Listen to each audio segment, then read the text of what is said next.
Salut à tous, c'est Mucha GP et aujourd'hui on se retrouve pour le troisième résumé de cette saison MotoGP. Et pour ce troisième résumé, nous nous rendons à Portimao au Portugal, un circuit incroyable, l'un des plus beaux du monde, si ce n'est le plus beau du monde. Et pour commencer ce week-end, une nouvelle qu'on attendait tous, enfin presque tous, c'est le retour de Marc Marquez en MotoGP. Depuis le 19 juillet 2020, Marc Marquez n'avait plus participé à une course MotoGP et je dois bien vous avouer que ça m'a fait plaisir de le voir de retour. On commence le week-end par la journée du vendredi au matin avec la FP1, une séance un petit peu compliquée puisque la piste était humide par endroits. Les pilotes vont quand même sortir avec des pneus secs et vont réussir à améliorer leur chrono tour après tour. Ça sera Vinales qui finira premier devant Alex Rins et le fameux Marc Marquez. Il n'a plus roulé depuis le 19 juillet en MotoGP, il n'a pas eu de pré-saison, il a manqué les deux premiers Grands Prix du Qatar et il arrive déjà à faire une troisième position sur la première séance. Franchement, c'est quand même très fort, mais il ne faut pas s'enflammer, c'était une séance assez spéciale, va falloir confirmer lors de la FP2 maintenant. Passons maintenant donc à l'après-midi pour la FP2. Il fait totalement sec et les pilotes vont donc travailler leur setup et essayer de trouver leurs pneus pour la course. En fin de séance, tous les pilotes ou quasiment tous vont passer des pneus neufs à l'avant et à l'arrière pour essayer d'aller chercher un chrono en toute fin de séance. Et c'est Marc Marquez qui va animer cette fin de séance. Pourquoi il m'avait manqué? Pour son style incroyable sur un seul tour rapide. Il donne tout, il va chercher la limite et dès maintenant en fait. Il va venir nous faire une énorme frayeur au virage 6 en perdant l'arrière, mais il arrive à bien sûr rattraper sa moto et il va même signer son meilleur tour à ce tour-là. Du Marquez quoi. Mais celui qui a été le plus rapide lors de cette FP2, c'est bien Francesco Bagnaia qui met 3 dixièmes au deuxième, Fabio Quartararo. Et c'est Mir qui complète le top 3, Francesco Bagnaia est très fort sur un tour. On enchaîne avec la journée du samedi et la FP3 au matin, dernière séance pour essayer de se qualifier dans les 10 premiers pour pouvoir passer directement en Q2.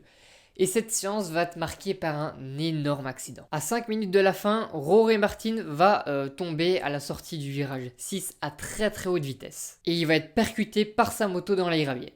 On a eu très peur. Parce que pendant quelques minutes, on nous montrait quasiment aucune image. Et quand on nous montre aucune image, c'est que ça sent pas bon. Heureusement, pour Jorge Martin, il était conscient, mais avec énormément de douleur. Le résultat est tombé, fracture de la main droite et du pied droit. Il va devoir se faire opérer dans les prochains jours à Barcelone.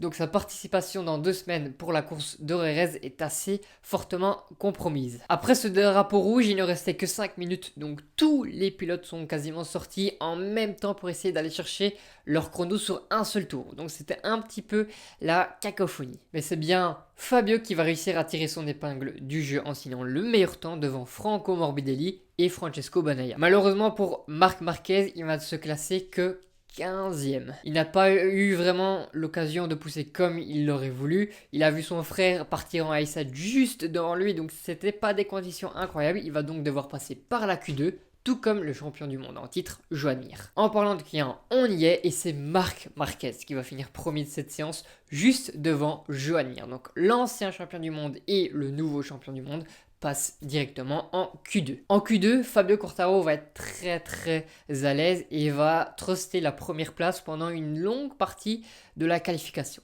Mais il y a un pilote qui va venir atomiser la concurrence. Et c'est Francesco Bagnaia qui va mettre plus de 4 dixièmes en explosant le record du tour sur cette qualification. Mais là, malheureusement, juste après la qualification, on a une information terrible. Miguel Oliveira, qui était tombé un peu avant Francesco Bagnaia, avait créé des drapeaux jaunes. Donc quand Bagnaia est passé sur cette partie du circuit, il y avait des drapeaux jaunes.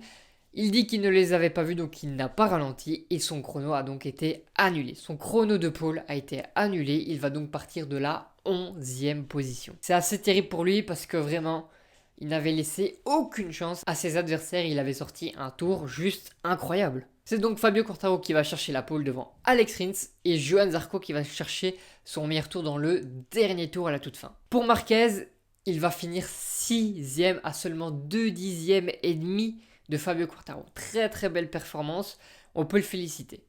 Pour le reste du classement de cette qualification, vous l'avez ici, vous pouvez faire pause si vous voulez le regarder un peu plus en détail. Jour de course ici à Portimao. Il fait beau, il fait chaud et même beaucoup plus chaud que les 2 autres jours, donc niveau pneumatique, va falloir bien gérer. Et donc c'est parti ici à Portimao, et c'est Johann Zarco qui va signer le all shot. Ça veut dire qu'il va passer le premier virage en tête alors qu'il partait 3ème. Très beau départ de la part du pilote Ducati. Derrière, Marquez va prendre un très bon départ. En partant 6ème, il va réussir à aller chercher la 3ème position au bout du 3ème virage.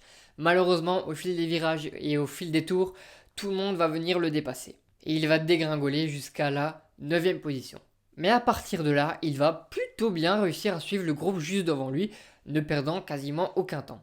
Et c'est Rins en 2ème position qui va animer le début de la course. Il va mettre une pression énorme à Johann Zarco, il va réussir à le dépasser au 4ème tour. Malheureusement, dans la grande ligne droite, le moteur Ducati a fait parler sa puissance. Johann Zarco a réussi à dépasser, mais un peu plus tard dans le tour, Alex Rins a retenté une nouvelle attaque et cette fois-ci, c'est passé. Juste derrière lui, Fabio Quartararo en a profité également pour directement attaquer Johann Zarco pour aller chercher cette 2ème position. Et là, un énorme duel va commencer entre Alex Rins et Fabio Quartararo. Les 2 pilotes étaient clairement au-dessus du lot ce dimanche. Au 8ème tour, Fabio va réussir à attaquer et prendre la première place à Alex Rins. Et à partir de ce moment-là, ils vont quasiment à chaque tour améliorer le record de la piste, sans jamais arriver à se distancer. Mais malheureusement, au 19ème tour, Alex Rins va faire une erreur au virage 5 et va perdre l'avant. Mais bon, on peut très clairement applaudir le pilote espagnol parce que la course qui nous a sorti avec Fabio Quartararo, elle était quand même assez incroyable. Il n'y a pas forcément eu une énorme bagarre en piste, mais la pression et le rythme qu'ils ont affiché tous les deux étaient assez fous. Derrière, il y a une très grosse bataille pour la 2ème position suite à la chute de Rins. C'est Zarco qui mène cette 2ème position juste devant Joan Mir et Francesco Bagnaia. En parlant de Bagnaia, il a fait une remontée folle. Il partait 11ème, il a fait un départ correct, mais il a fait une erreur dans le début de la course. Il est retombé à la 11ème position et était donc quand même assez loin du leader. Mais petit à petit, il est remonté et a fait preuve d'un rythme assez incroyable. Il va réussir à passer Joan Mir au 19ème tour et Johann Zarco au tour suivant. Il a la catastrophe pour beaucoup de monde. Zarco, qui venait de perdre sa 2ème position face à Francesco Bagnaia il y a quelques virages, va faire une erreur au virage 10-11 en perdant l'avant lors du freinage. Et ça fait très mal au championnat parce que c'est des très gros points de perdu puisque Fabio Quartararo est devant, tout seul et scellé, et va certainement aller chercher la victoire. Derrière, Mir va mettre une grosse pression à Francesco Bagnaia et Morbidelli va mettre une grosse pression à Joan Mir. Ils vont se suivre, mais malheureusement, personne ne va réussir à attaquer l'un ou l'autre. C'est donc Fabio Quartararo qui va nous sortir une vraie masterclass en termes de rythme, qui va venir s'imposer ici à Portimao, devant Francesco Bagnaia, qui a fait une très belle remontée, et Joan Mir, très régulier, qui finit 3ème et qui complète ce podium. Mais là où vraiment je m'incline et j'ai vraiment envie d'applaudir, c'est pour Marc Marquez. À bout totalement physiquement, il va réussir à finir le Grand Prix et en 7ème position. Pas de MotoGP depuis 9 mois, pas de pré-saison, il a manqué les 2 courses du Qatar.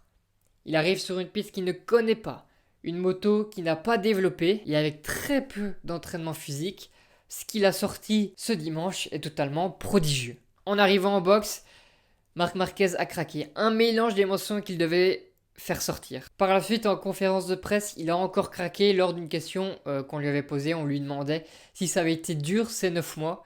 Et il a répondu que ça avait été très dur avec beaucoup d'émotions. Il a même dû stopper pendant quelques minutes cette interview pour la reprendre par la suite tellement il était ému. Derrière chaque pilote se cache un homme. Et cet homme a énormément souffert physiquement et psychologiquement. Son retour est prodigieux. Le pilote est prodigieux, le roi de la MotoGP est de retour et j'applaudis du plus profond de mon cœur Marc Marquez pour son retour aux affaires. Pour les chutes, je vous l'ai dit, Johann Zarco et Alex Rins sont tombés, mais également Valentino Rossi et Jack Miller. Quand même 4 gros pilotes qui sont tombés sur ce circuit très technique. Pour le reste du classement de la course, vous l'avez juste ici. N'hésitez pas à faire pause si vous voulez le voir un petit peu plus en profondeur. Mais bon voilà.